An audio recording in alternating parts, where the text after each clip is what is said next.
The fear of judgment is a silent epidemic, holding you back from living your life to the fullest. You might not even notice how often it shapes your decisions, what you say, how you dress, who you let close, and even the things you dream of doing but never start. This script is going to help you untangle that fear, step by step. Because this isn't just about being liked, it's about reclaiming the quiet, confident joy of being you. What if I told you that the key to unlocking true happiness lies in embracing your imperfections? The fear of judgment doesn't vanish when you fix yourself. It dissolves when you allow yourself to be fully seen, flaws and all. Vulnerability, strangely enough, is the secret door. Picture this: you're standing in a room full of people. You're dressed in something safe, your words are carefully filtered, your smile is rehearsed. You're liked. But you're not really there. That tightness in your chest, that whisper in your mind asking, "What do they think of me?" That's the fear of judgment, gnawing quietly. Here's something you probably won't know. Research shows we drastically overestimate how harshly others evaluate us. It's called the spotlight effect. Most people are too busy worrying about their impression to judge you as much as you fear. Humbling, right? Before you settle in, feel free to like the video if it brought you a little peace. And if you'd like to join us again, we'd love to have you back. Subscribe when you're ready. No pressure, just rest. Share something if you feel like it. Let's slowly drift into tonight's quiet moments together. You're carrying more than you think. Fear of judgment might sound like something small, just a bit of social anxiety or occasional self-doubt, but it's got long arms. It shapes how you move through the world. You censor yourself without noticing. You laugh at things you don't find funny. You nod along even when your gut says no, and you apologize for things that don't need apologies. That tight smile? That half-swallowed opinion? That hesitation before sharing something you care about? All signs. In one of the more well-known studies on social conformity, psychologist Solomon Asch ran an experiment where participants were asked to match line lengths. The catch? Everyone else in the group was in on the experiment and purposely gave the wrong answer. About 75% of participants conformed at least once, even when the correct answer was obvious. Not because they were confused, but because they feared standing out. It's a classic, but still wild every time you hear it. So here's the first unsettling truth: the fear of judgment doesn't just limit your voice, it rewrites your personality. Piece by piece. Until you forget what your natural tone even sounded like. There remains considerable disagreement about how much of our social behavior is authentic versus performative, especially in collectivist cultures versus individualist ones. But one thing's certain: performance drains energy. That's why you come home exhausted after a day of being around people. You weren't just talking, you were managing perception. You were editing every moment. And like any background app running 24/7, it eats your battery. Here's something interesting. Studies show that people with higher self-compassion report less fear of negative evaluation, regardless of their level of social anxiety. Translation: being kind to yourself is strangely rebellious. It disrupts the brain's loop of, "What if they hate this about me?" with a quiet shrug of, "Well, maybe they do, and I'll be okay." There's an old Buddhist parable about a man running from a tiger. He falls off a cliff, grabs a vine, and sees another tiger below. As he clings there, a mouse begins to nibble the vine. Then he sees a wild strawberry within reach. He picks it. He eats it. It's delicious. That strawberry? It's your real self. Always there. Right in the middle of fear. Judgment above. Judgment below. But still, there's joy if you reach for it. The truth is, you don't overcome fear of judgment by outsmarting it. You overcome it by recognizing how much of your current self is built around avoiding it. Let's try a quick mental check. Think of something you wanted to do recently but didn't. A hairstyle. A photo post. A joke you swallowed. Who exactly were you afraid would judge you? Can you picture their face? Can you even name them? Most of the time, it's an imagined audience. A blurry, faceless council of disapproval in your head. Funny thing? That council rarely shows up. And when it does, it doesn't have as much power as it claims. Did you know that some cultures embrace a concept called wabi-sabi? It's the Japanese aesthetic of finding beauty in imperfection. Cracked pottery, asymmetry, weathered wood. There's a deep reverence for things that show time and life and wear. Now imagine applying that to yourself. Instead of hiding the cracks, you let them shine. You become memorable not in spite of them, but because of them. An odd but true fact: in ancient Rome, generals in victory parades would have someone whisper behind them, "Remember, you are mortal." The idea was to keep them grounded, aware that public praise is fleeting. Think of that next time you post and refresh your likes. You don't need applause to exist. You already exist.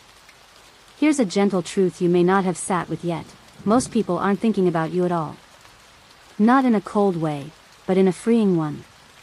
They're in their own heads, with their own fears, running their own mental defense systems. You're not being judged as often as you think, you're being glanced at, and then forgotten. That's a gift. It means you can try things, mess up, change direction, and the world won't burn. You're allowed to be a work in progress. Out loud. That shift in energy leads us into something else. Where does this fear even come from? Who planted the seed? It usually starts early, before you even knew what judgment was. The moment someone laughed when you mispronounced a word, or when a parent told you to be polite after you said something too honest. That's when the seed got planted. You didn't know it yet, but your brain started keeping score. Slowly, silently, it began piecing together a map of what was safe to say and do, and what got you weird looks or disapproving silence. That map became your operating system. The fear of judgment, for most people, doesn't begin as fear. It begins as learning. You learn that being too loud gets you shushed. You learn that certain clothes mean you'll be teased. You learn to sense, even before it happens, when a room is pulling away from you. That's not irrational. It's adaptive. But over time, the very thing that kept you socially afloat becomes the thing that weighs you down. Developmental psychology has long pointed to early social experiences, especially those involving shame or exclusion, as the foundation for fear of negative evaluation. The attachment you form with caregivers plays a huge role too. If love felt conditional, based on good behavior, achievements, or playing a certain role, you may have started performing just to feel secure. You probably remember that one moment. The one that still gives you a weird twist in your stomach. Maybe someone laughed at your handwriting. Or you were called too sensitive. Or maybe your creativity got shut down with one careless remark. And here's the kicker: it didn't have to be traumatic to be impactful. A look. A sigh. That's not how we do things. All tiny bricks in the wall you've been building between your true self and the outside world. You might find this surprising. In a study published in the Journal of Personality and Social Psychology, researchers found that people who had experienced more social rejection in adolescence were more likely to exhibit strong physiological responses, like elevated heart rate, when anticipating future judgment in adulthood. Your nervous system remembers. Even when your mind says, "I should be over this," your body goes, no, we've seen this before." There remains considerable disagreement about whether fear of judgment stems more from nature or nurture. Some suggest a genetic component to social sensitivity, while others emphasize early environment. The likely answer? It's both. A temperament that leans toward emotional reactivity, combined with a few key moments of shame or exclusion, can wire you for hypervigilance. Here's an odd but true fact: the brain processes social pain, like rejection or ridicule, using many of the same neural circuits as physical pain. That's why being left out of a group can literally hurt. And yet, we don't treat it that way. We don't ice our bruised egos. We just tell ourselves to get over it, which is a bit like telling someone with a sprained ankle to just walk normally. So how did your fear of judgment form? Probably in layers. First, there was curiosity. You showed up as yourself. Then there was correction. Someone shut you down. After that came adjustment. You tried to avoid that feeling next time. And then, little by little, came repression. You stopped showing up entirely in certain spaces. That's how we lose ourselves without noticing. Not through big dramatic scenes. Just 100 small edits. And here's where it gets tricky. Because sometimes, that editing worked. You got better grades when you were quiet. You made more friends when you dressed like everyone else. You got praise when you played a role. So your brain concluded, ah, this is the formula for being accepted. And it clung to it. But here's something interesting. The more you rely on external approval to feel okay, the less resilient you become. Like a tree that only grows toward the sun, it gets tall, but not rooted. It can be knocked over by the first strong wind. And life will give you wind. Oh yes, it will. Think back to your school years. The intense peer pressure. The desperate need to blend in. That was your first crash course in impression management. In fact, some researchers describe adolescence as the peak of self-monitoring behavior, where your brain scans constantly for cues of social acceptance. And many of us never quite unlearn that.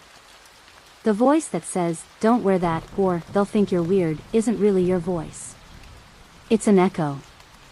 Maybe it belonged to your 4th grade bully. Maybe it was your older sibling. Maybe it was your mom, trying to protect you. But now it's yours. And you carry it, thinking it's instinct, when really, it's programming. But the good news? Programming can be rewritten. There's a practice in narrative therapy called externalization. Basically, you give your problem a name. You treat it as something outside of you. So instead of saying, I'm afraid of judgment, you say, judgment fear is visiting me today. Now, you have space. You're not merged with it, you're in relationship to it. You can talk to it. Set boundaries. Maybe even laugh at it. Here's another quirk of early conditioning. Your brain doesn't update its social map unless you deliberately challenge it. So if your 9-year-old self decided, I get teased when I speak up, your adult self might still live by that rule, even if it hasn't been true in years. Your brain runs old code. Until you write new instructions. Imagine this, you walk into a room and say something quirky. Someone chuckles. Not at you, just in amusement. In the past, your body would brace. But now? You let it pass. You breathe. You don't edit the next thing you say. That's how it starts. Not with a big speech or radical act of rebellion, but with tiny moments of non-reaction. So, if you're wondering why you still shrink yourself even when no one's actively criticizing you, it's because your body remembers judgment as a threat. And until it learns otherwise, it'll keep you safe. Which, in your nervous system's eyes, means small, quiet, agreeable. But you don't have to stay small. You can thank those protective instincts, and then outgrow them.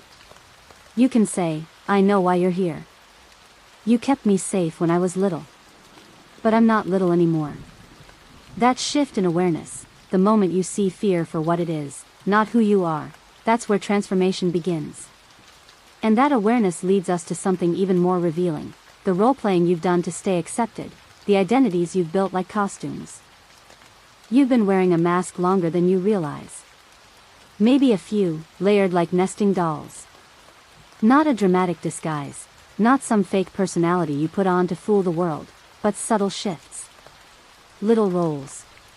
Versions of you designed for smooth sailing.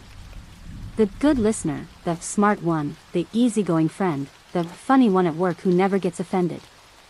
You may have worn them for so long that they started to feel like the real you. But here's the thing, that's not identity. That's strategy.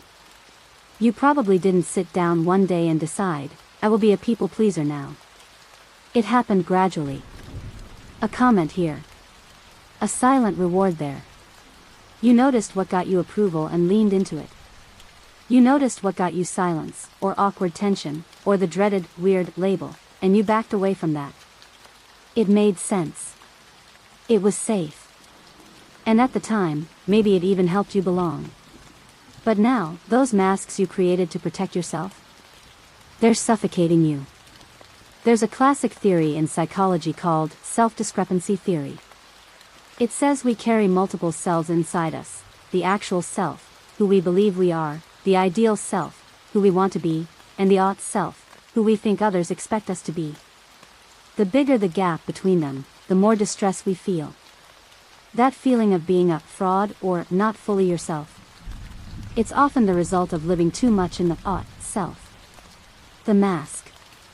Just a quirky detail: some sociologists argue that the false self we wear in daily life is not always a problem, it's part of how society functions.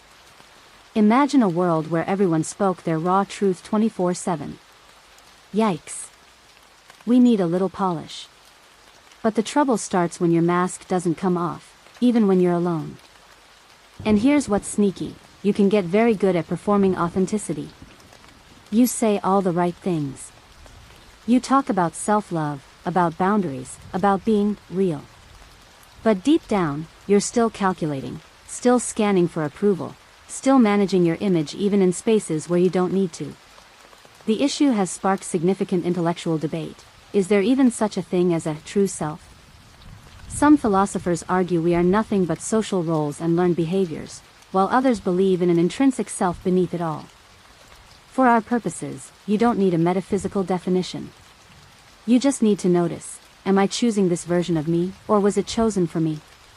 Let's bring it down to the everyday. You go to a gathering. Everyone's laughing at something you don't really find funny. You laugh anyway. No big deal, right? You just want to blend in. You do it again the next week. And again. Over time, your silence becomes your identity. People say, "Oh, they're easygoing, they don't make waves." And maybe a part of you wants to scream, "I have waves." But no one hears that. Because your mask is doing the talking. Here's something interesting: mirror neurons in your brain are designed to help you empathize. But they also encourage imitation. You mirror tone, expression, even posture in social settings to fit in. It's unconscious. It's biological. So don't be too hard on yourself. You didn't fake your way through life. You mirrored your way through it. And you survived.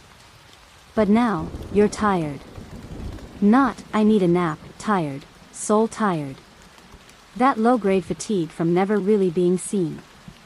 The strange loneliness of being praised for a version of yourself that doesn't feel quite real. Did you know there's a term called pluralistic ignorance? It's when everyone in a group privately disagrees with something but believes everyone else agrees, so no one speaks up. That's what happens when too many masks gather in the same room. No one says what they truly feel, because they assume they're the odd one out. So everyone nods along. And everyone feels alone.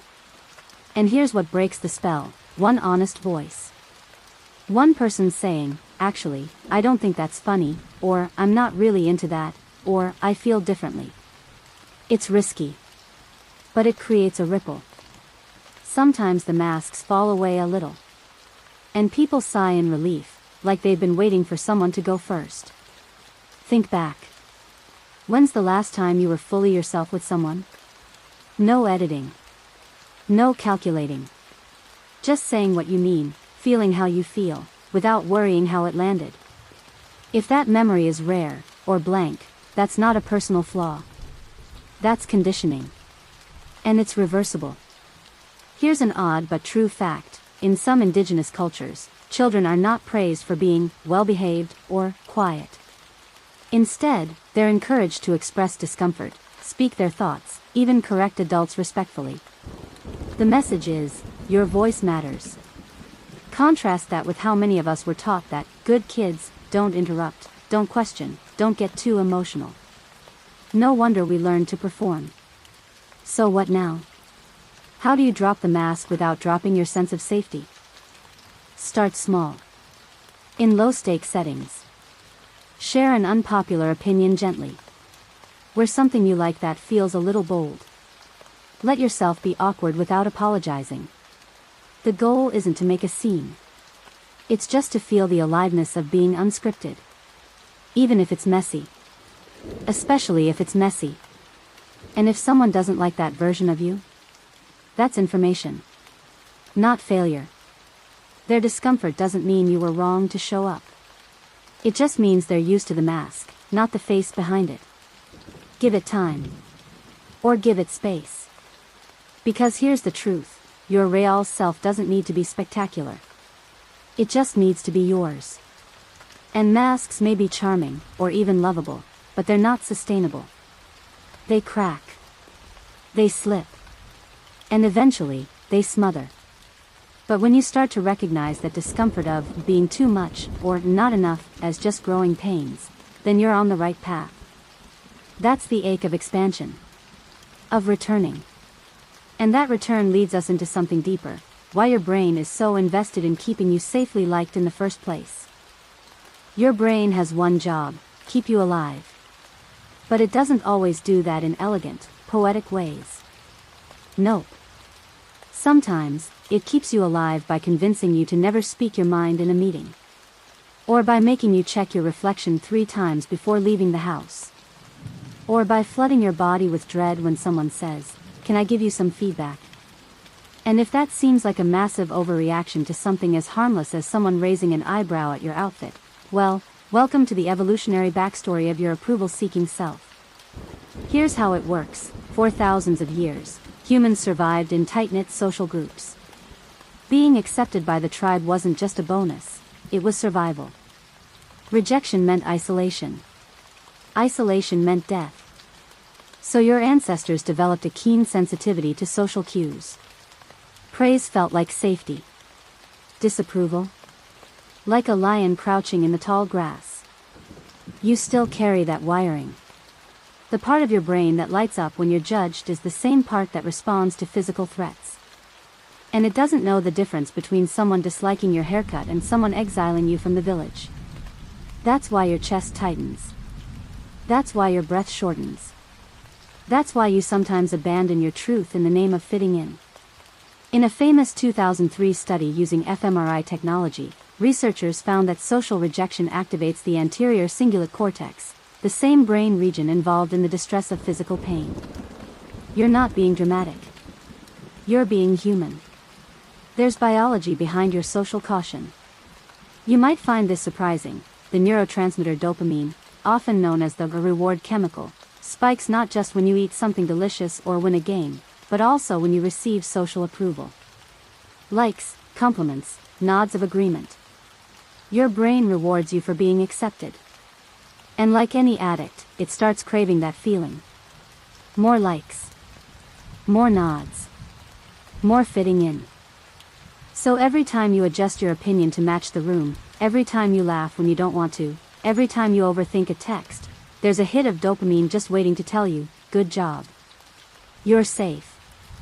Just a quirky detail, in 2016, scientists discovered that oxytocin, the so-called love hormone, also plays a surprising role in amplifying fear of social judgment. It doesn't just make you feel bonded, it makes you care deeply about what your group thinks.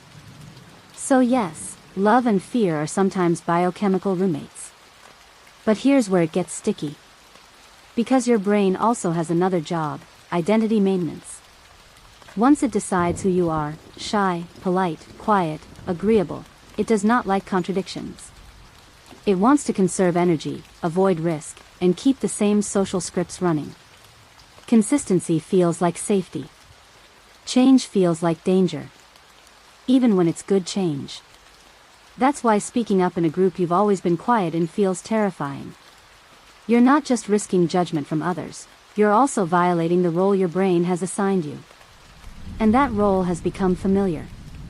Like an old pair of jeans that no longer fit, but you keep wearing because they're comfortable. There remains considerable disagreement about whether this need for consistency is a cultural product or a neurological one. Some argue Western cultures, in particular, overly prize consistent identity, while others believe it's a universal function of the brain's pattern-seeking nature. Either way, the outcome is the same, your brain resists change. Even the kind that frees you. So now you know the fear isn't just psychological. It's physiological. It's chemical. And that's empowering, not discouraging. Because once you see fear as a process, not a personal failing, you can start working with it instead of blaming yourself for having it. Let's take this into a daily moment. Imagine you're about to share a vulnerable opinion. You feel the heat rise in your chest. Your brain whispers, "Careful." Your palms sweat.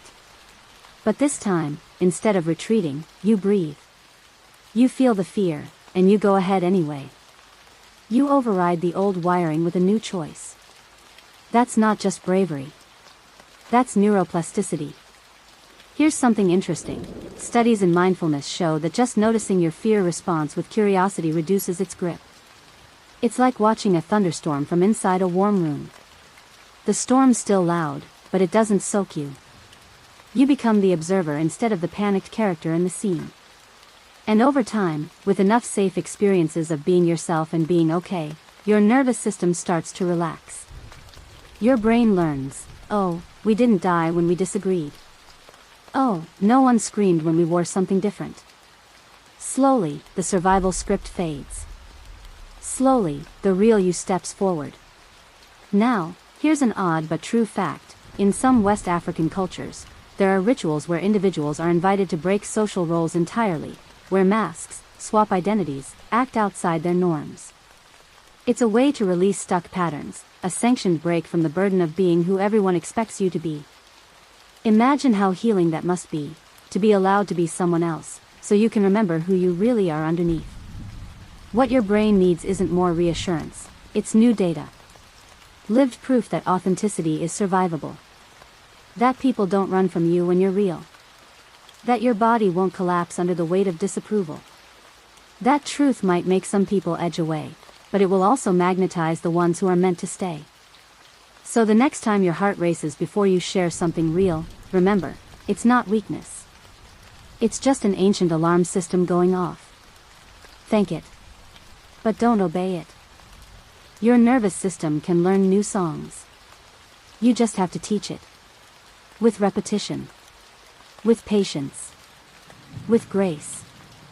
And as that grace starts to grow, you'll begin to realize something else. That critical, exhausting voice in your head telling you to stay small and agreeable? It doesn't belong to you. It's just been renting space. The voice in your head that scolds you, second-guesses you, or whispers things like, "Don't say that, they'll think you're annoying," yeah, that one? That's not actually you. It feels like you. It uses your tone, your vocabulary, even your sense of humor. But it's more like a very convincing impersonator who moved in a long time ago and started pretending to be the boss. That's your inner critic. And it's loud, isn't it? But here's something comforting. That voice was built, not born. It's made of recycled lines. Things you heard, things you feared, things you misunderstood. It's a mashup of childhood discipline, playground dynamics, awkward silences, disappointing friendships, and harsh moments you never quite processed. Somewhere along the line, your brain thought, better to beat myself up before anyone else does. And so the critic was born. Here's the good news: if it was built, it can be dismantled. Cognitive behavioral therapy, CBT, one of the most widely researched psychological approaches, focuses heavily on this idea, that your thoughts are not always facts. Especially the automatic ones. Like, "They think I'm boring," or "I always mess up when I talk." Those are called cognitive distortions. And we all have them. Your brain tosses them out like a bored barista making lattes. Fast, habitual, no quality control. But mindfulness helps you pause and ask, is that true? Who told me that? Would I say this to a friend? Here's something interesting. In studies on self-compassion, Dr. Kristen Neff found that treating yourself with the kindness you'd offer someone else actually reduces fear of failure, social anxiety, and even physical health complaints. In other words, shutting up the inner critic isn't just a pep talk, it's a wellness strategy. You might find this surprising. When participants in one study were asked to write down their inner self-talk and then read it aloud as if speaking to a friend, most were horrified. They'd never realized how cruel their inner voice had become. "I'd never say this to anyone else," they said. That was the point. You're living with a voice that you'd report to HR if it were a coworker. Just a quirky detail: in ancient Stoic philosophy, people were taught to mentally fire their inner critic like a bad advisor. One exercise even involved giving it a name: the cynic, the complainer, grumpy Greg, and then imagining yourself dismissing it from your inner court. Dramatic? Maybe. Effective? Strangely, yes.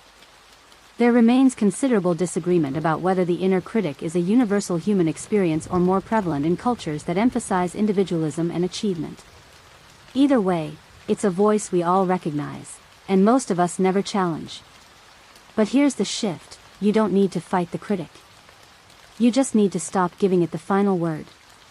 Imagine your mind like a panel of voices. One's the critic. Another is your inner cheerleader. Another is your exhausted realist. Another is your creative spark. The problem is, the critic grabs the mic every single time. It talks first, and it talks loudest. But what if you just turned its volume down? Let someone else speak. You don't even have to believe the kinder voice at first. Just hear it. Let it say something like, "That wasn't perfect, but it was brave."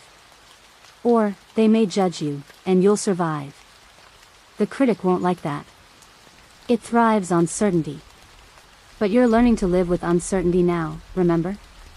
Let's bring it into a real-world example. You're about to present something at work. The inner critic is already activated. You'll stumble.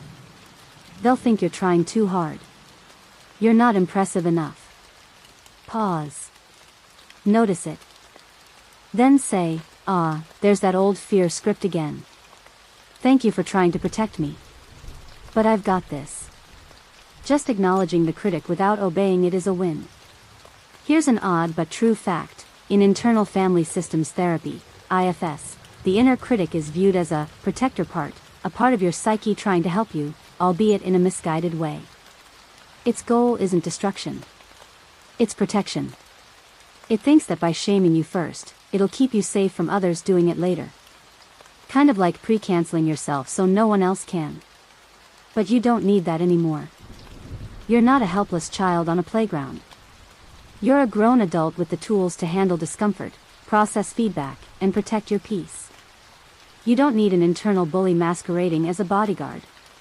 And here's where mindfulness slips in like a warm cup of tea. When you start observing your thoughts, really observing them, you realize something beautiful: you are not your thoughts. You are the awareness behind them. The sky, not the clouds. The silence, not the noise.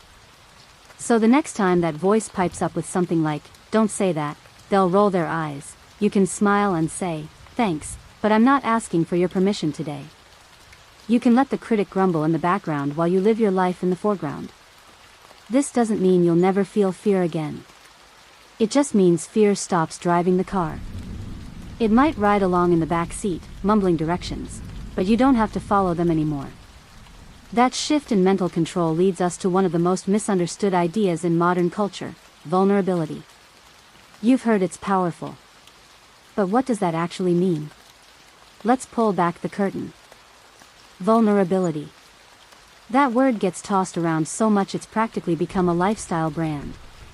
But if we strip away the hashtags, the TED Talks, and the scripted Instagram confessions, what are we really talking about?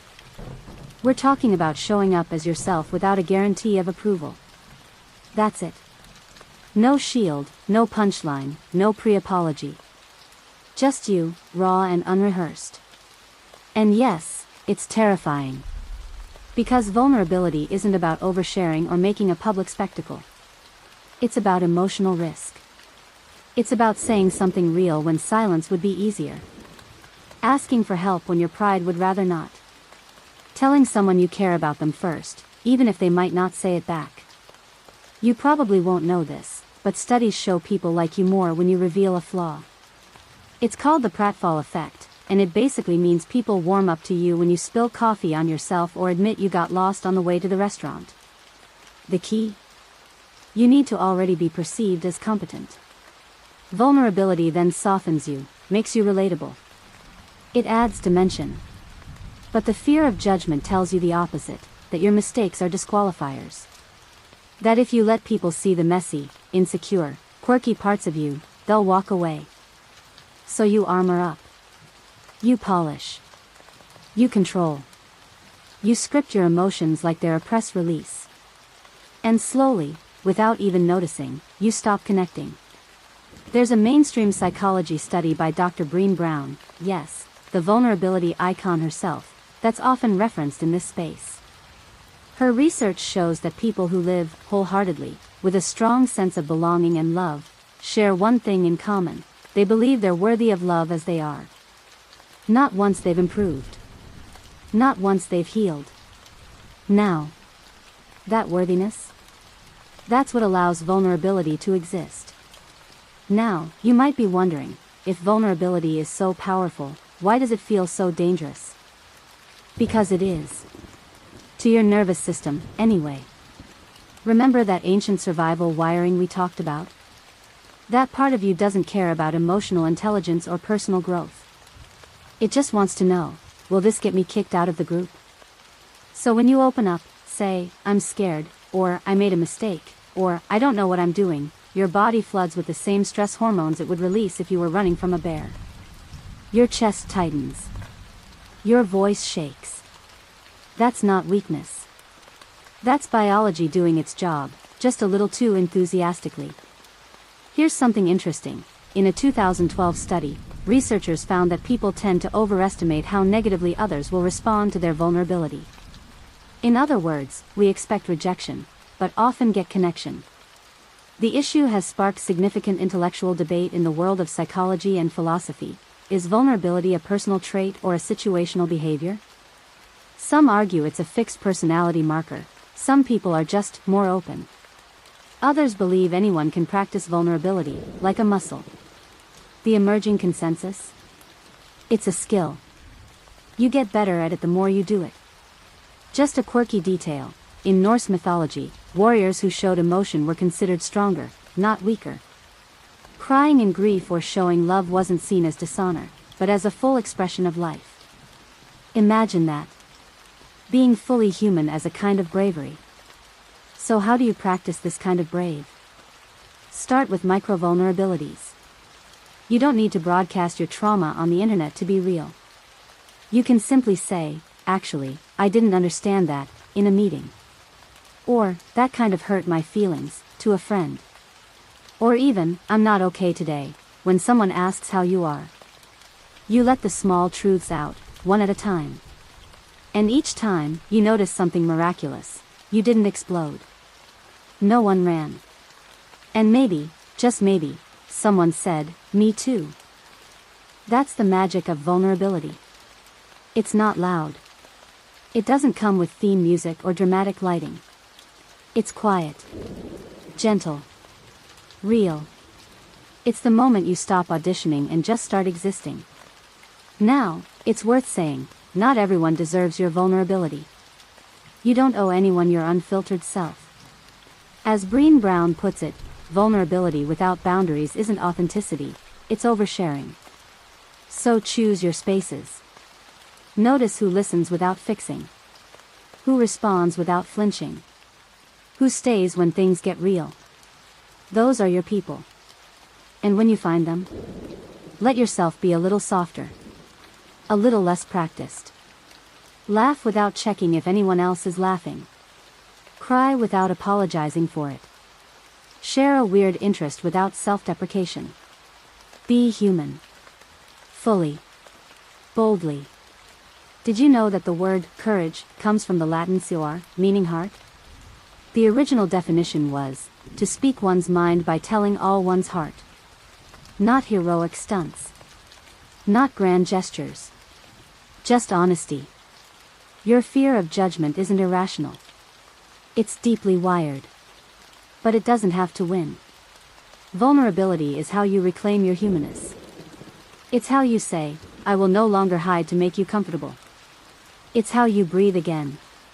And breathing again, fully and freely, starts to matter even more when we realize how often we've been holding our breath in one specific arena, the digital world, where curated perfection reigns and judgment hits the hardest. You scroll. You double tap. You swipe past someone's perfectly lit vacation photo, then linger on a post where someone casually announces a promotion, engagement, or 12-minute meditation routine that apparently changed everything. It's no big deal, you're just catching up, right? But then something subtle shifts. You start to shrink. Welcome to the social media spiral, the place where fear of judgment isn't just alive, it's thriving in high definition, with captions and curated playlists. This digital stage doesn't just amplify self-consciousness, it engineers it. The pressure to present the ideal version of yourself, all day, every day, in exchange for likes, comments, and fleeting approval, is exhausting. And somewhere between the filters and the hashtags, you lose track of what's real. Social media platforms are designed to trigger what psychologists call upward social comparison, the tendency to compare ourselves to people we perceive as better off. When you're constantly shown the most polished 1% of someone's life, your brain fills in the blanks and assumes the other 99% must be equally flawless. Spoiler, it's not. Here's something interesting. A 2017 study published in Personality and Individual Differences found that the more time people spend on social media, the more likely they are to experience feelings of inadequacy and anxiety, especially if they believe others are evaluating them negatively. So yes, the app that promised to connect you is often the very thing making you feel disconnected from yourself. There remains considerable disagreement about whether social media use causes mental health struggles or simply magnifies existing ones. But what's clear is that when your self-worth becomes dependent on digital applause, it puts your authenticity on life support. You might find this surprising. In some user experience research, developers found that people often deleted posts not because they regretted them, but because they didn't get enough engagement. That's how subtle the judgment spiral becomes. It's not just, was this good? It's, was it good enough to be seen? And this constant editing of the self doesn't just happen online. It bleeds into your offline world. You stop trying new things because, what if I look dumb? You don't post the poem you wrote, or the drawing, or that candid photo of your not-so-clean kitchen, because, what if it doesn't perform? Here's a strange but true fact. In early Facebook development, a debate broke out about whether to include the like button at all. Some worried it would gamify human connection. Others believed it would encourage positivity. Guess which one it did more of? Yep. Gamification won. And so now, you live in a culture where approval is not just implied, it's quantified. Numbers. Hearts. Views. Reposts. Every moment becomes a potential product. Every opinion, a brand statement. Every selfie, a referendum on your face. No wonder you feel judged. No wonder you hesitate to be fully yourself. But here's the soft truth. Real connection doesn't require performance. It requires presence. You know that feeling when someone just shows up, not as a perfectly curated version of themselves, but with all their edges intact? It's refreshing. Like opening a window in a stale room. You remember, in that moment, that you're allowed to be human too. So how do you reclaim that? First, become a mindful user. Before you post, pause. Ask yourself, am I sharing this to express or to impress? Expression is freeing. Impression is exhausting. Second, resist the highlight reel mentality. If you feel brave enough, share something that didn't go perfectly. A moment of doubt. A real laugh. A blurry photo you love. Watch what happens. Spoiler, you won't combust. Third, take breaks. Not performative, I'm taking a break from Instagram posts. Just actual, quiet disconnection. Let your nervous system recalibrate. Let your creativity breathe. Let your opinions grow without checking if they're trending. An odd but true detail, Gen Z, surprisingly, is leading a subtle rebellion. Finstas, fake Instagram accounts, are often used not to deceive, but to post unfiltered, unedited moments just for close friends. A digital attempt at honesty, even in a space designed for pretense. And finally, remind yourself that silence doesn't mean rejection. If your post gets 5 likes, that doesn't mean 5 people judged you. It means 5 people paused their scrolling long enough to care. That's something. And more importantly, it doesn't define you. Because here's what social media doesn't show: the quiet courage it takes to be real. The small victories. The way you laughed without caring who heard. The boundary you set that made you shake. The friend you comforted without posting about it. You don't need to document your authenticity to prove it exists. The fear of judgment gets stronger when your self-expression depends on outside feedback. But when you begin to validate your own truth, regardless of the reaction, you start to remember who you are when no one's looking. And that's what we're heading toward. You're not here to live for other people's clicks and nods. You're here to live with yourself. And guess what? That brings us into something radical, something your inner critic may have been trained to hide: your so-called flaws. The things you've been told to correct, smooth out, shrink, or silence, might just be your secret weapons. Let's talk about your flaws. You know, the traits you apologize for. The quirks you downplay. The parts of yourself you try to sand down before anyone else notices. Maybe you talk too much when you're nervous. Maybe your laugh is loud. Maybe you cry easily, or get distracted, or you're really, really bad at small talk. You've probably spent years thinking of these things as problems. But what if they're not? What if the parts of you that seem too much or not enough are actually your most powerful gifts, just misunderstood, unrefined, or, more likely, uncelebrated? You probably won't know this, but there's a whole field in positive psychology that explores character strengths, natural traits that help you thrive. Researchers like Christopher Peterson and Martin Seligman created a classification of 24 universal strengths, and they found something fascinating. Traits we think of as weaknesses are often just strengths in disguise. That sensitivity you've been trying to toughen up. It might be your gift for empathy. That stubbornness could be perseverance. That overthinking, maybe it's deep analysis, needing direction, not suppression. Let's reframe a few flaws you might recognize. Too sensitive, or emotionally intelligent. Able to notice shifts in mood others miss. Too quiet, or an observer. Someone who listens deeply before speaking.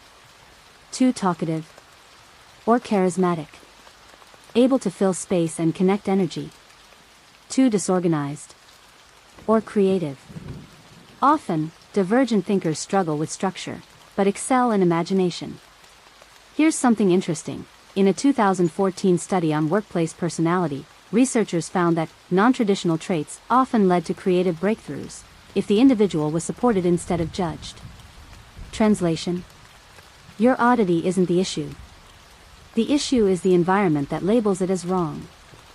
There remains considerable disagreement about how much personality is fixed versus malleable, whether your flaws are permanent or just learned responses. But the debate itself reveals something important: identity isn't static. You are not a final draft. You're a living document. Just a quirky detail: in Japanese art, there's a tradition called kintsugi, the practice of repairing broken pottery with gold lacquer. The cracks aren't hidden. They're highlighted. The philosophy behind it is simple: the object is more beautiful for having been broken. What if you treated yourself like that? Not as something to fix, but to fill with gold. The fear of judgment feeds off your perceived inadequacies. It says, hide that part. Cover it. Don't let them see. And over time, you start agreeing. You curate. You filter. You turn down the volume on the things that make you you. But here's the thing: the more you mute yourself to fit in, the less visible your gifts become. And that's not humility. That's self-erasure. Think about someone you admire. Someone whose presence feels real. I'd bet good money they're not flawless. They probably mess up. Laugh too loud. Say awkward things. But they own it. And that's what makes them magnetic. Not their perfection, their presence. Here's an odd but true fact: the comedian Robin Williams struggled deeply with self-worth and hyperactivity as a child. Traits that were once seen as disruptive became the very foundation of his genius. He didn't eliminate those traits, he channeled them. And that's the invitation here.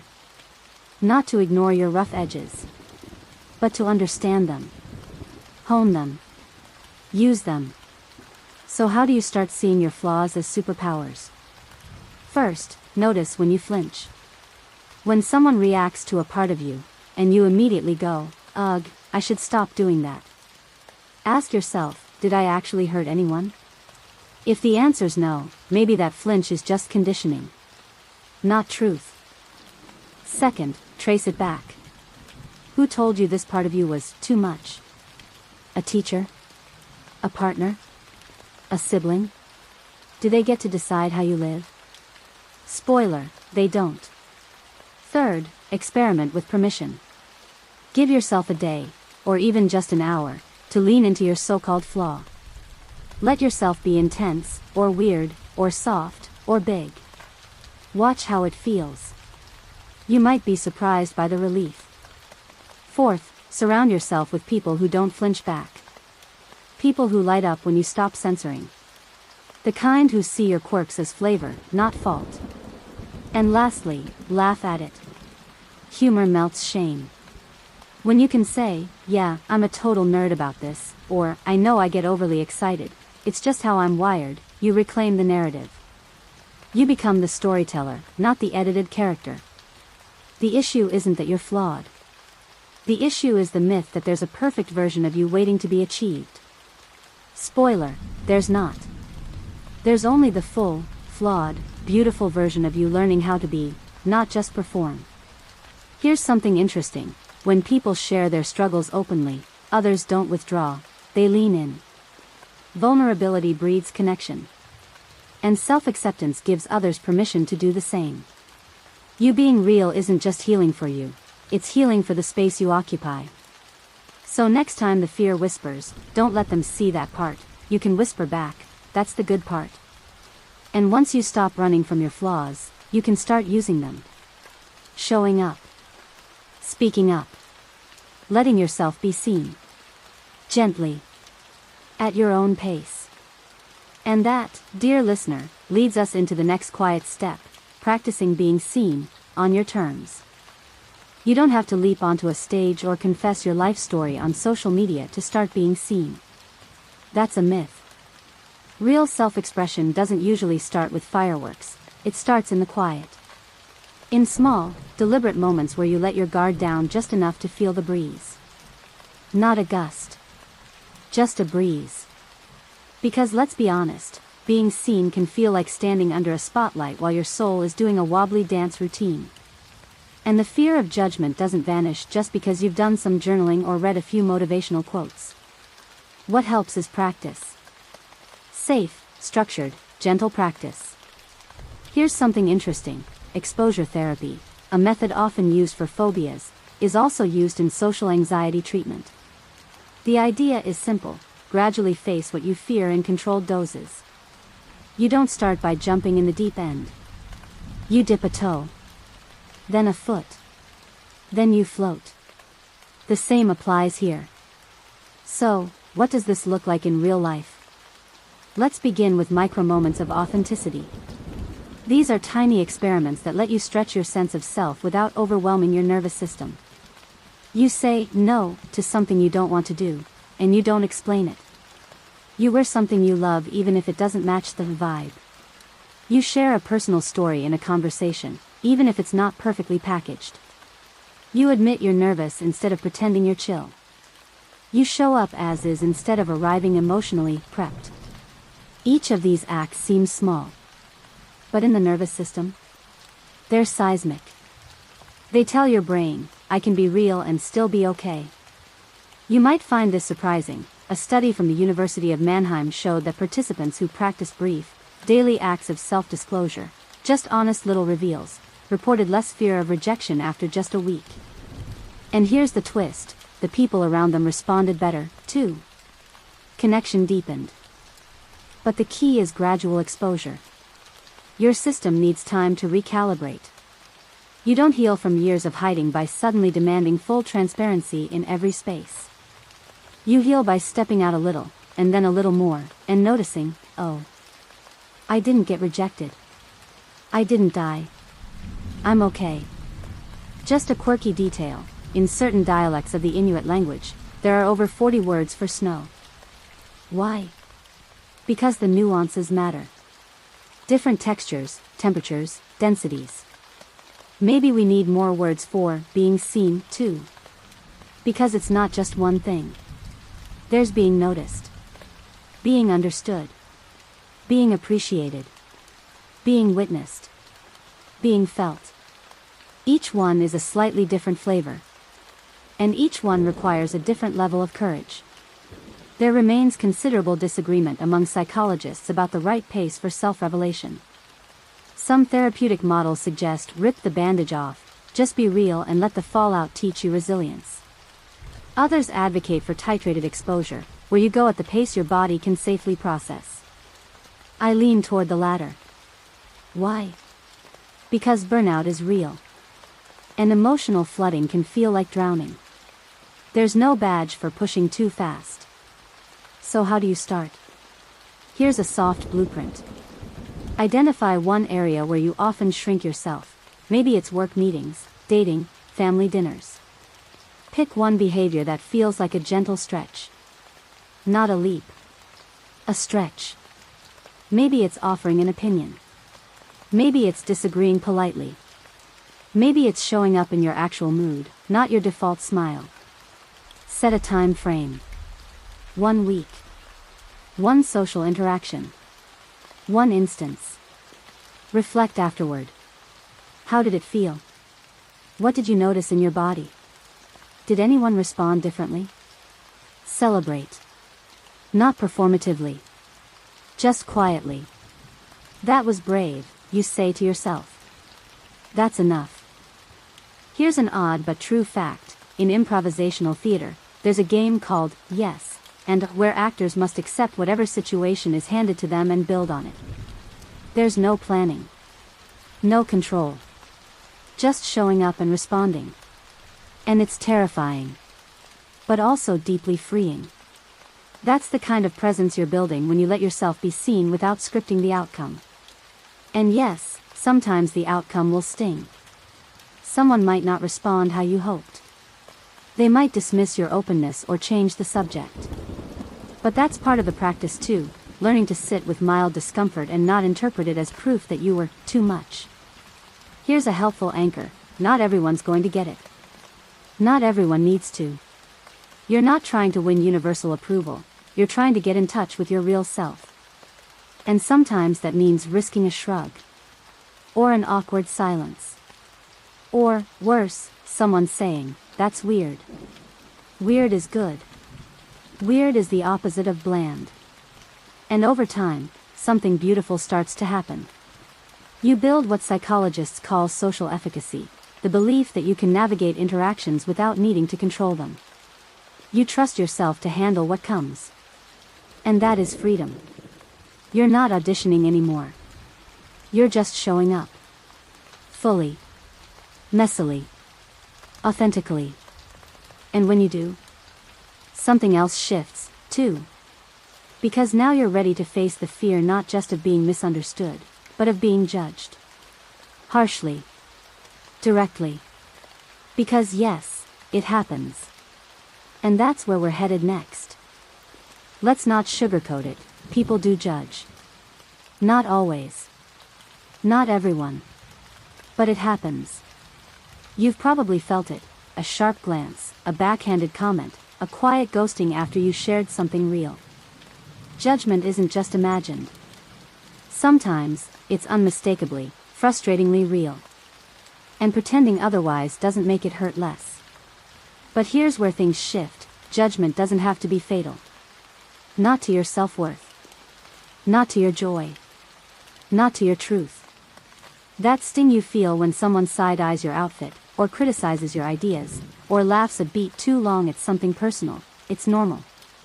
Your nervous system's job is to keep you in connection with others. And judgment threatens that connection. So your brain reacts like something important is on fire. But let's zoom out. The fear of being judged isn't really about judgment itself. It's about what we make it mean. We think, if they disapprove of me, that means something's wrong with me. That's the real wound. Not the comment, but the conclusion we draw from it. Here's something interesting. In acceptance and commitment therapy, ACT, there's a practice called diffusion. When a painful thought comes up, like, they think I'm an idiot, you practice separating yourself from the thought. Instead of believing it as fact, you say, I'm having the thought that they think I'm an idiot. That tiny shift gives you space. You're not swallowed by the judgment, you're observing it.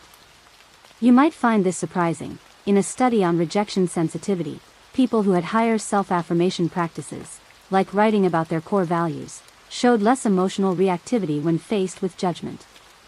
In short, the more grounded you are in your own values, the less power others have to destabilize you. Just a quirky detail, in Iceland, there's a cultural tendency called edda reddist, which roughly means, it'll all work out. It reflects a deep societal resilience, not because people avoid discomfort, but because they don't panic in the face of it.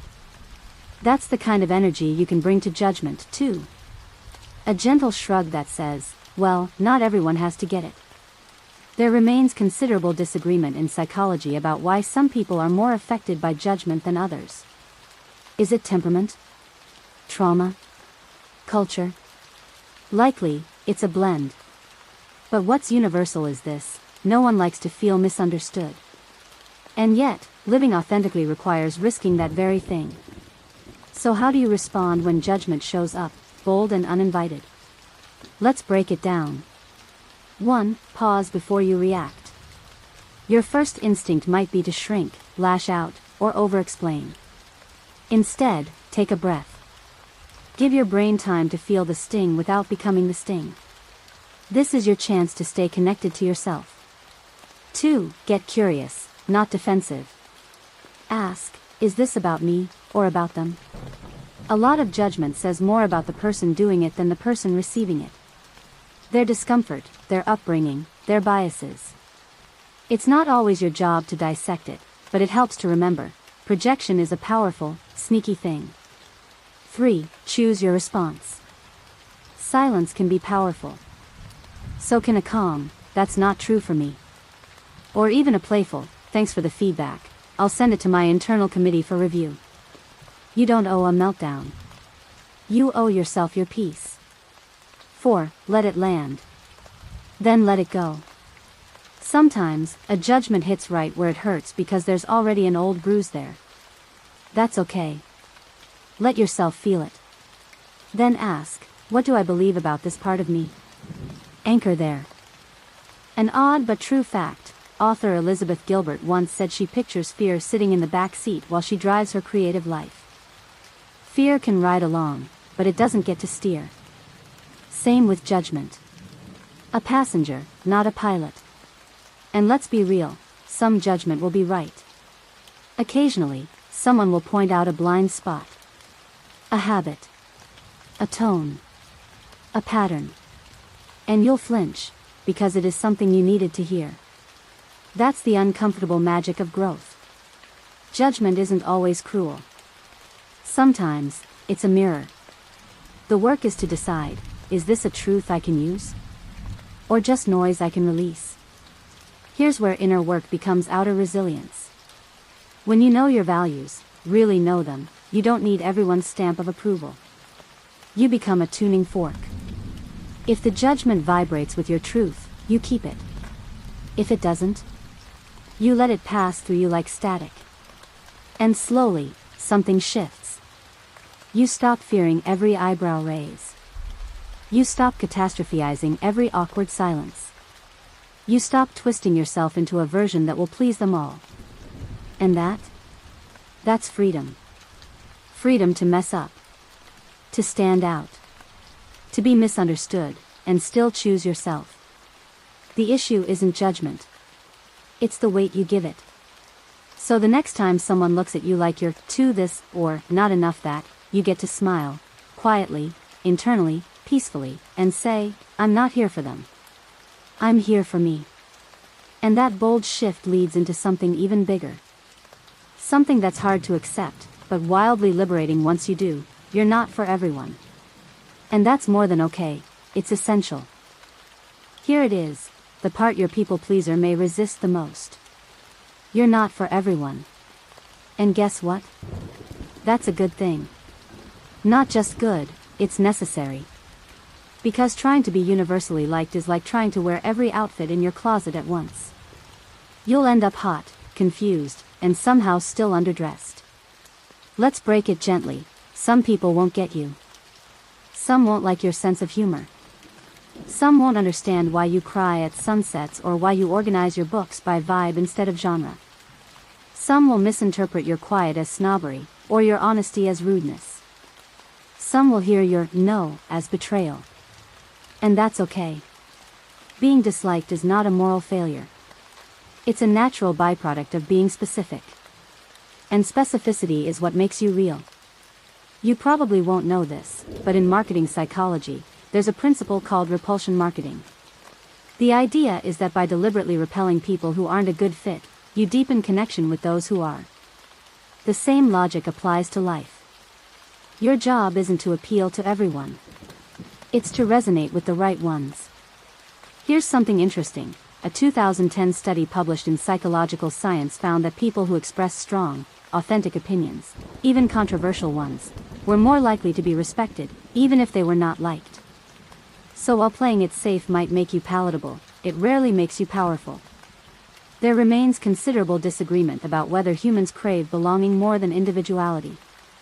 Evolution favors the group, but modern life rewards uniqueness. So what happens when those two values collide? You often end up split, trying to be distinctive, but in a way that won't upset anyone. Spoiler, that balance is exhausting. Just a quirky detail, in the animal kingdom, some species intentionally display patterns or colors that repel predators. Not because they're aggressive, but because they're unapologetic. That display says, I'm not prey. I'm not here for your approval. It's not aggression. It's self-selection.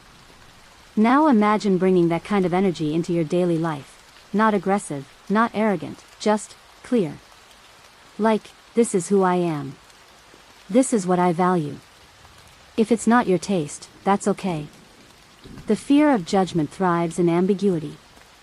In trying to please everyone, you end up pleasing no one, including yourself. But when you own your preferences, your rhythms, your standards, you create a life that filters naturally. The people who don't vibe with it, they'll drift away. But the ones who stay, oh, they're gold. Let's talk about practical ways to embody this mindset. 1. Stop apologizing for existing. You don't have to say, sorry, every time your truth is inconvenient. Saying, I need space, or I don't agree, or this doesn't work for me, isn't rude. It's information. You're not causing harm. You're creating clarity. 2. Be honest about your likes and dislikes. Even the small stuff. You hate pineapple on pizza? Say it. You secretly love bad reality TV? Own it. These tiny reveals build a bridge toward authentic connection, and filter out anyone who expects you to shape-shift to match their taste. 3. Let silence do its job. Sometimes people pull away when you get real. Let them. Not as punishment, but as a necessary part of alignment. Every space you leave by being yourself creates room for the right ones to find you. Here's an odd but true fact. The word sincere comes from the Latin sign cera, meaning without wax. In ancient times, cracked pottery was sometimes patched with wax and passed off as whole. But pots labeled sign cera? They were the real deal. No cover. No patchwork. Just what they were, flaws and all. You're allowed to be sincere. Unpatched. Unpolished. Because the goal isn't to be liked by everyone. It's to be loved by the right ones. And they can't find you if you're buried under layers of agreeableness. And here's the kicker, the more you embrace your not for everyone-ness, the safer others feel to do the same. It's contagious.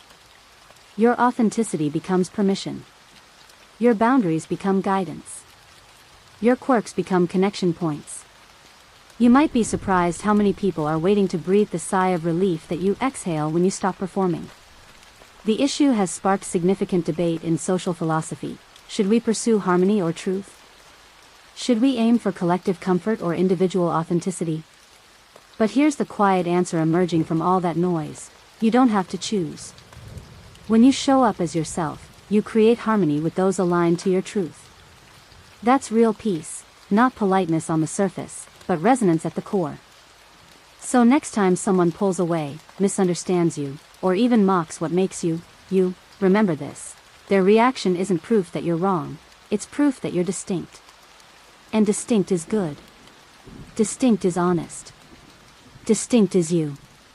And once you stop trying to be for everyone, something incredible happens. You start feeling safe with yourself. Like, really safe. The kind of safe that doesn't need approval to move forward. And that, my friend, leads us straight into your next foundation, building your own internal safety net. So now you're no longer bending in a dozen directions, trying to win the invisible popularity contest. You're letting yourself be a little more honest, a little less polished. It's messy. But it's progress. Still, if you're anything like most people, there's this nagging question floating around, okay, but what if they don't like it? What if I'm rejected? Then what? That's where your inner safety net comes in. See, most of us grew up outsourcing our self-worth. Gold stars from teachers. Approval from parents. Compliments from friends. Likes on social media. We absorb the idea that we are okay if others say so. And when that external feedback dries up, or turns negative, suddenly you're dangling with nothing to catch you. But here's the truth that changes everything: you can build your own net. And once you do, judgment doesn't feel like falling anymore. It feels like something you can land from. You might find this surprising. Self-validation, literally the ability to recognize and affirm your own feelings, choices, and values, is one of the strongest predictors of resilience in the face of criticism. In a 2018 study, participants who practiced internal validation were significantly less affected by social rejection and more likely to stick with their goals even after a failure. And that's what you want, not an immunity to pain, but a home base you can return to when pain shows up. Here's something interesting: your brain responds to internal cues just as strongly as external ones, if you practice. When you say to yourself, "I'm proud of how I handled that," or "that was brave," you're releasing the same dopamine and oxytocin you'd get from someone else saying it. Your own voice can become the one that lifts you. But first, you have to learn to trust it. There remains considerable disagreement among psychologists about how much self-worth should be intrinsic. Some argue that self-concept is always, to some degree, socially shaped. Others believe it's possible to build an almost fully independent sense of identity. But here's the sweet spot: you don't need to be invincible. You just need to be anchored. And anchoring starts with this simple truth: your worth is not up for debate. Not when you make a mistake. Not when someone misunderstands you. Not when you don't get the job, the date, the compliment. Your worth doesn't fluctuate like a stock market. It just is. Now, how do you build that inner safety net in daily life? Let's break it into 5 soft, powerful tools. 1. Affirm your own experience. When something hard happens, someone judges you, you feel embarrassed, you stumble, pause and say, "That was hard for me. It makes sense that I feel this way." This isn't self-pity. It's self-recognition. And it rewires your nervous system to feel seen from within. 2. Celebrate quiet wins. We're so conditioned to wait for applause that we forget to clap for ourselves. Did you set a boundary? Speak up? Show up? Take a risk? Mark it. That was new. That was hard. I did it anyway. 3. Create a proof file. This one's simple. Keep a note, digital or on paper, where you collect kind words, proud moments, and reminders of who you really are. When judgment strikes, read it. Not because you need outside approval, but but because your brain forgets in moments of stress. You're just giving it receipts. 4. Talk to yourself like a friend. This one is huge. If your best friend made a mistake, or got rejected, or doubted themselves, you'd comfort them. You'd remind them of their worth. Why not offer the same to you? Out loud if you can. In a whisper, if you need to. Be your own ally. 5. Let the moment be small. Fear inflates judgment into a full-blown catastrophe. You post something awkward, say the wrong thing, wear the wrong outfit, and suddenly, your brain acts like the world is ending. It's not. Let it shrink back to scale. It's one moment. Not your identity. Here's an odd but true fact. In parts of Tibetan Buddhism, there's a practice called Tonglen, where you breathe in pain and breathe out compassion.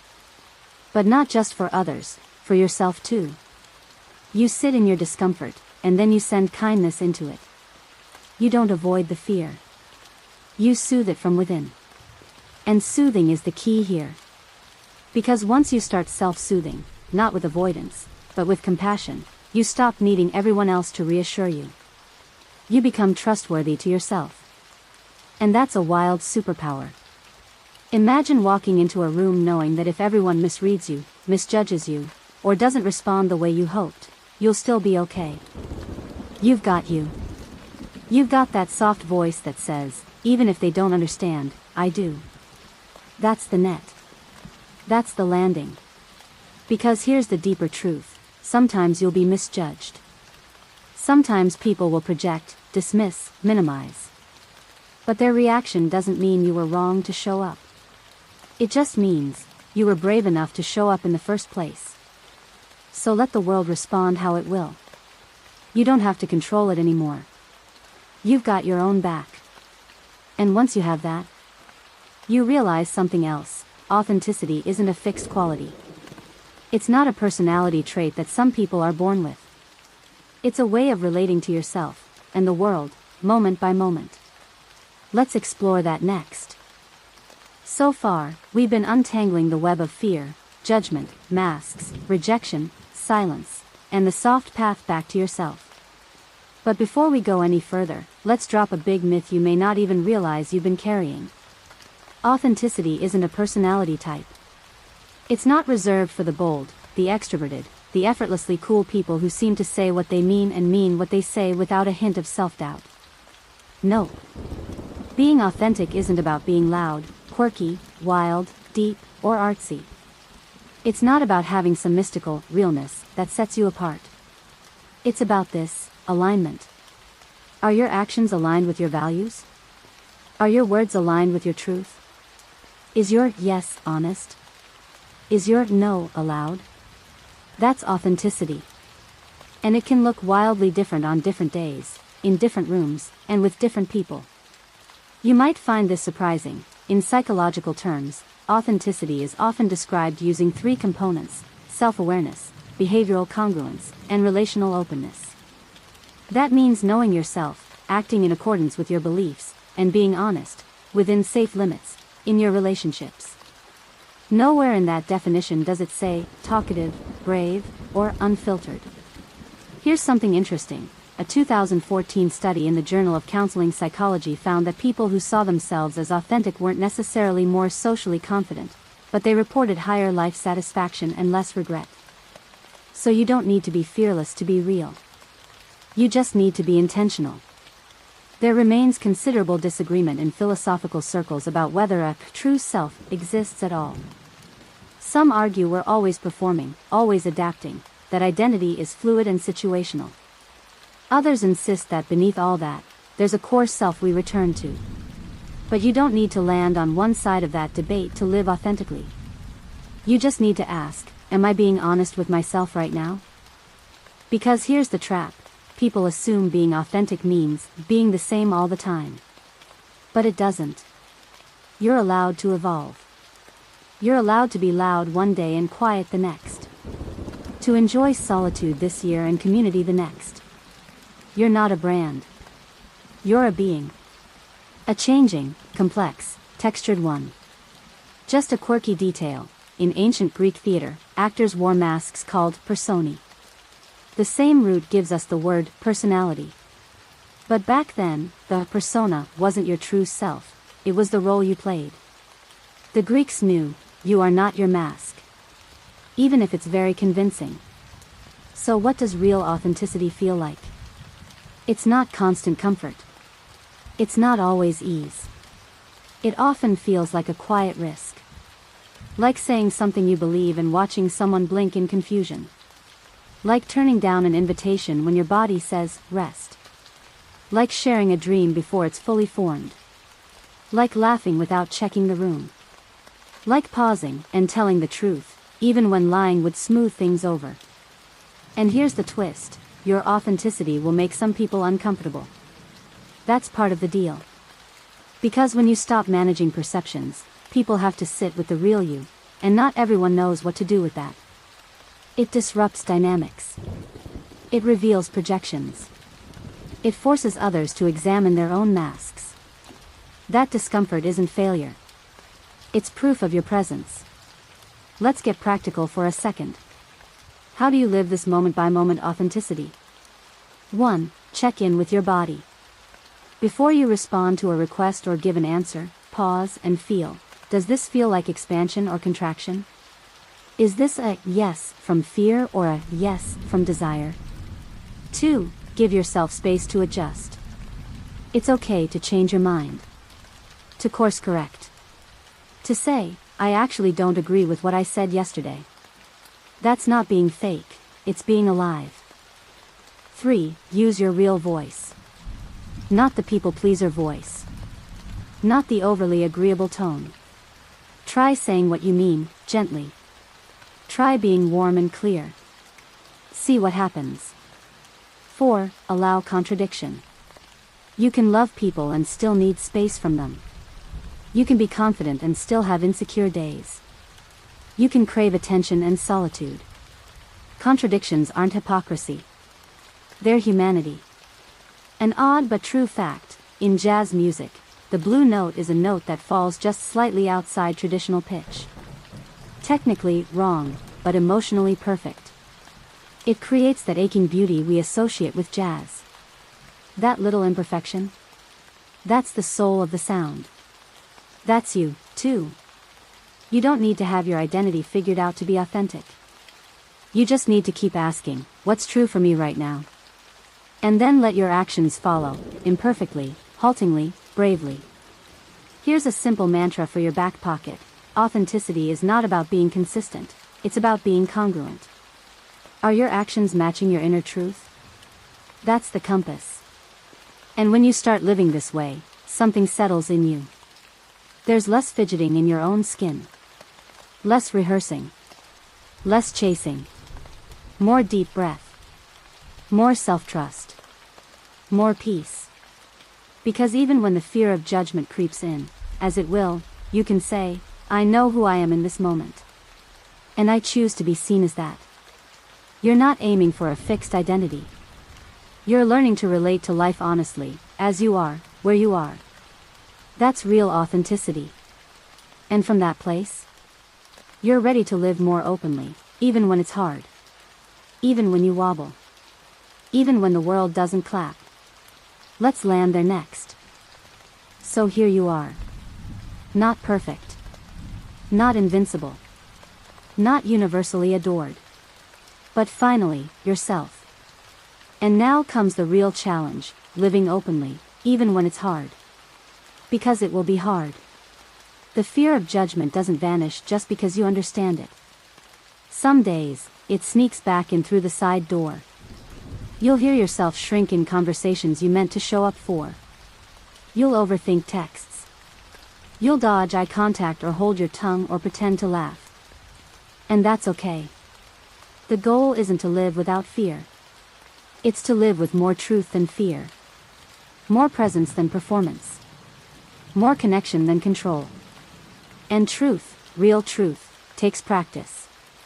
Because living openly isn't one grand declaration, it's 1,000 little choices. Saying no without an essay. Saying yes with your whole heart. Taking up space in a room that's used to you being quiet. Letting someone love you without shrinking, editing, or trying to impress them. It's hard. It's holy. You might find this surprising. In longitudinal studies of personal growth, people who made small, consistent shifts toward authenticity reported greater well-being than those who made big, dramatic changes. Why? Because consistency creates trust. With others, and with yourself. Living openly means showing up, even when your voice shakes. It means continuing the conversation, even after you flinched. It means letting people see your edges, your grief, your awkward, your joy. And some days, it'll feel like too much. That's normal. Authenticity fatigue is real. You're allowed to rest. You're allowed to tuck back into your shell sometimes. Just make sure you're doing it out of choice, not fear. Here's something interesting. In trauma recovery, there's a concept called window of tolerance, the range in which your nervous system can function well, neither overstimulated nor shut down.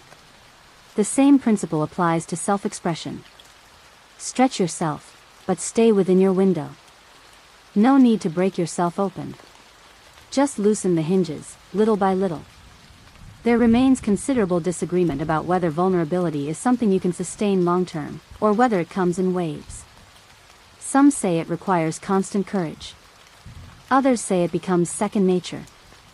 The answer? Both. It depends on the day, the room, the history. And that's okay. Just a quirky detail, in traditional Hawaiian healing, there's a practice called ho'oponopono, a ritual of reconciliation that starts with acknowledging truth, however messy, and saying, "I'm sorry. Please forgive me. Thank you. I love you." Sometimes, you need to offer that to yourself, too. Especially after moments where fear wins. So what do you do on the hard days? The days when you feel like backsliding? When you start scanning the room again, laughing too loud again, nodding just to keep the peace? You forgive yourself. You pause. You say, "I did what I knew how to do today." And tomorrow, you try again. Living openly means you're going to get it wrong. That's part of it. But each time you circle back to yourself, you reclaim something. A little more space. A little more voice. A little more breath. And slowly, people around you start adjusting to the real you. The ones who can't. They fall away. The ones who can. They lean in. They meet you. They match you. Here's an odd but true fact. Sea otters hold hands when they sleep, so they don't drift apart. You're allowed to find people like that. The ones who hold on to you when you're floating through change. Who don't demand the edited version. Who like the draft copy. And eventually, you become that person, for yourself. You stop seeking applause. You stop translating your soul. You stop auditioning for rooms that will never clap. And in its place? A quiet kind of confidence. The kind that doesn't always strut, but always stays. The kind that lets you walk into any space, as you are, and say, "This is me." Still learning. Still scared sometimes. But not hiding. That's the finish line. Not perfection, but presence. Not power, but peace. You've done the heavy lifting. You've seen where the fear of judgment began. You've spotted the masks, questioned the voice in your head, named your shame, claimed your flaws, stretched into visibility, faced actual criticism, released the need for universal love, and built your internal net. And now, you live it. Day by day. Thought by thought. Breath by breath. Not to prove anything. But because it's your life. And you deserve to live it as yourself. Always. So now, you breathe. Slowly. Gently. Letting everything settle. Letting the words dissolve into stillness. It's quiet now. You've walked a long road tonight, not by distance, but by depth. And the air around you feels a little softer, doesn't it? As if your body knows it's okay to release the tension it's carried for years. Maybe you didn't realize how heavy it was, the pressure to impress, to shrink, to correct yourself before anyone else could. But now? Now there's space. The kind of space where your real self can stretch. Yawn. Exist. There's no rush. No need to do it all at once. Your authenticity isn't a destination, it's a rhythm. A practice. A gentle return to center every time fear tries to pull you away. Tonight, let the world spin without you for a moment. Let the opinions rest. Let the urge to explain fade into silence. You don't owe anyone a performance right now. Not even yourself. Instead, feel the softness of the night wrapping around you like a well-worn blanket. Hear your breath, steady, slow, familiar. Know that this version of you, the one lying here, maybe still unsure, maybe still working through it, is enough. More than enough. Let the final thought be this: you were never too much. You were never not enough. You were simply becoming visible. And that visibility? That's your light. Let it stay on. Sleep well, brave soul.